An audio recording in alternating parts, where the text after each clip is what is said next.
कच्चाथेवु island, हो सकता है आपने इसके बारे में हाल ही में न्यूज़ में काफ़ी ज़्यादा सुना। ये आइलैंड भारत के तमिलनाडु के रामेश्वरम से कुछ ही दूरी पे मौजूद है।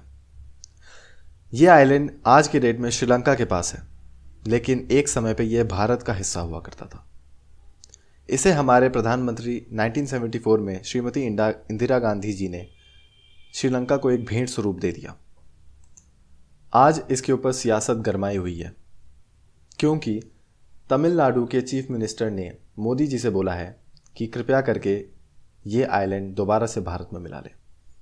अब हमें इस बात को समझना होगा कि इस आइलैंड को भारत में मिलाने के लिए क्या क्या प्रक्रिया हो सकती है और क्या क्या पॉसिबल सॉल्यूशंस हैं कि इस आइलैंड को हम भारत में दोबारा से मिला लें। देखिए, सबसे पहले तो हमें इस बात को समझना होगा कि ये आइलैंड जो है वो आज के डेट में श्रीलंका का एक हिस्सा बन चुकी है, और ये हुआ हमारे ही लोगों के गलतियों की वजह से। दूसरी प्रॉब्लम ये है कि आज के डेट में अगर हम इसे मांगते हैं तो श्रीलंका ये हमें देने से इनकार कर देगा। यहाँ तक कि इसके बारे में न्यूज़ में डिस्कशन से भी श्रीलंका इतना घबरा गया कि उसने आए दिन भारत को ये भी दे डाली चेतावनी कि भारत को ऐसा सोचना भी गलत होगा और भारत को ऐसा सोचना भी नहीं चाहिए। तो क्या जो हमारा है उसे लेना गलत है? क्या जो हमारे कुछ पूर्वजों ने जो चीज़ गलती से किसी को दे दी हो, क्या उसके बारे में हम डिस्कशन तक नहीं कर सकते? आज के डेट में हमारे पास ऑप्शन ये है कि हम श्रीलंकन गवर्नमेंट से डायरेक्ट डिप्लोमेटिकली बात करें और कच्चाथेवु आइलैंड को भारत का हिस्सा बनाएं। एक पॉसिबिलिटी ये भी है कि अगर हम चाहें तो फौज भेज करके 1 घंटे के अंदर अंदर पूरे के पूरे कच्चाथेवु आइलैंड को भारत में मिला सकते हैं। लेकिन ये फौज भेज करके ये काम करना एक सही ऑप्शन नहीं होगा, क्योंकि इससे भारत की एक प्रेजेंस का गलत एग्जाम्पल सेट होगा। जैसे अभी कुछ समय पहले मालदीव्स के प्राइम मिनिस्टर ने ये बोला था कि भारत जो है वो एक बुली है, लेकिन ऐसा तो है नहीं। लेकिन अगर हम कच्चाथेवु आइलैंड को फोर्सफुली लेते हैं तो ये बात सच साबित होगी और यूएन में इससे हमारा स्टांस कमज़ोर पड़ेगा। हमारे पास एक और ऑप्शन है जो कि है डिप्लोमेटिक ऑप्शन, जो कि एक्चुअली में पहला ऑप्शन है।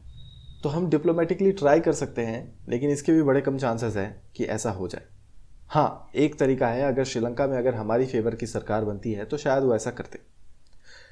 एक और ऑप्शन है जो कि थर्ड ऑप्शन है, वो ऑप्शन है कि भारत की सोशल फैब्रिक इतनी ज़्यादा बढ़ जाए कि भारत जब एक ऑर्गेनाइजेशन बनाए अखंड भारत का, तब उस दौरान ये जो कच्चाथेवु आइलैंड है या फिर पूरा का पूरा श्रीलंका है, जब वो एक भारत का एक हिस्सा बनेगा लेकिन वो एक ऑटोनोमस सोसाइटी होगा, तब शायद वो भारत को ये दे दे।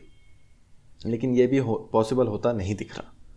हमारे पास लास्ट में एक तीसरा ऑप्शन बचता है, और वो ऑप्शन बहुत ही ज़्यादा इंटरेस्टिंग ऑप्शन है।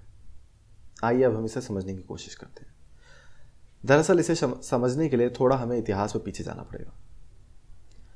श्रीलंका में हमेशा से ऐसा रहा है कि हिंदू और सिन्हलीस, मतलब तमिल और सिन्हलीस, 2 लोग बटे हुए थे, 2 ग्रुप्स बटे हुए थे, जिसमें कि हिंदू मेजॉरिटी और सिन्हलीस मेजॉरिटी बुद्धिस्ट। हिंदू मेजॉरिटी थे तमिल और सिन्हलीस थे बुद्धिस्ट। यहाँ पे इनके बीच में हमेशा एक टग ऑफ वॉर रहा है। इसका फ़ायदा पोर्टुगीज़ ने उठाया और फिर बाद में ब्रिटिशर्स ने उठाया। ब्रिटिशर्स ने इस जगह पे यहाँ तक कि क्रिश्चियनिटी तक इम्पोज करने की कोशिश की थी। तमिल हिंदुओं को बढ़ावा दे करके और सिन्हलीस बुद्धिस्टों को दबा करके उन्होंने कोशिश किया कि इस एरिया में बुद्धिस्टों को क्रिश्चियन बना दिया जाए, लेकिन ये सक्सेसफुल नहीं हो पाए। आज के डेट में श्रीलंका में एक बड़े लेवल पे क्रिश्चियनिटी छा चुकी है और हिंदू धर्म बहुत ही खतरे में आ चुका है। इसके पीछे भी कारण राजीव गांधी है, क्योंकि इंडियन गवर्नमेंट ने श्रीलंका में अपनी फ़ौज भेज दी थी लिटिल तमिल टाइगर्स के खिलाफ। लिटिल तमिल टाइगर्स कौन थे? ये लोग थे जो तमिल समुदाय के थे, हिंदू थे, और जो श्रीलंका को पूरा एक हिंदू देश बनाना चाहते थे। भारत सरकार ने गलती ये की कि इन लोगों को मरवा दिया, और बाद में राजीव गांधी को भी इन्हीं लोगों की फ़ौज ने बम से उड़ा डाला। अब हमारे पास जो ऑप्शन है वो ये है कि हम श्रीलंका में हिंदू अपराइजिंग करवाएं।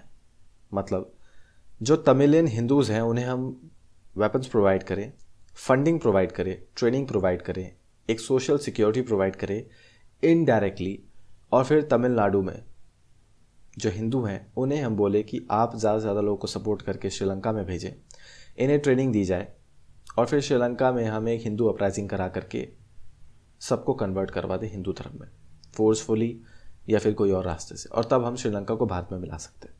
ये एक बहुत ही ज़्यादा एक पॉसिबल सॉल्यूशन है जो अपना करके हम श्रीलंका में एक प्रॉपर हिंदू गवर्नमेंट्स या फिर एक प्रॉपर तख्ता पलट करवा सकते हैं। लेकिन ये एक बड़ा ही लंबा प्रोसेस है और इस चीज़ के लिए भी हमें ये सुनिश्चित करना पड़ेगा कि हमारी बात ज़्यादा से ज़्यादा लोग तक पहुँचे, ज़्यादा से ज़्यादा लोग इस बात को समझें कि श्रीलंका में अगर एक हिंदू मेजॉरिटी स्टेट नहीं है तो कितना अत्याचार होता है हिंदुओं के ऊपर। ये बात एक सच्चाई है, बुद्धिस्ट लोगों ने बहुत ज़्यादा अत्याचार किए हिंदुओं के ऊपर श्रीलंका में। काफ़ी सारे ऐसे अत्याचार हैं जो बताने लायक तक नहीं है। इसलिए हमारे लिए ये ज़रूरी हो जाता है कि हम श्रीलंका में हिंदुओं को सपोर्ट करें, वहाँ पे ज़्यादा से ज़्यादा हिंदू ऑर्गेनाइजेशन बनाएं। जो हिंदू श्रीलंका में ऑलरेडी रहते हैं उन्हें हम फाइनेंशियली सपोर्ट करें, एक सोसाइटी ऐसा दे कि वो लोग अपना एक सोशल फैब्रिक क्रिएट कर सके और आगे चल के जो लिटिल तमिल टाइगर्स थे, कुछ उस तरह के ऑर्गेनाइजेशंस थे जो कि एक्चुअली में इंडियन गवर्नमेंट और इंडियन मिलिट्री के द्वारा कंट्रोल्ड हो, हम श्रीलंका में अपराइजिंग करवा सकते हैं और फिर आर्य समाज जैसे इंस्टीट्यूशन की मदद से हम श्रीलंका में बुद्धिस्ट को हिंदू बनाने का काम कर सकते हैं या फिर एक Hindu Buddhist kind of mixture कर सकते हैं। ये हमारे लिए बहुत ही ज़्यादा ज़रूरी है। अगर आपको मेरा वीडियो समझ में आया हो, पसंद में आया हो तो लाइक, शेयर, कमेंट, सब्सक्राइब करें। लास्ट में एक और चैनल का लिंक दिखेगा, उसे भी ज़रूर जा करके सब्सक्राइब करें। धन्यवाद।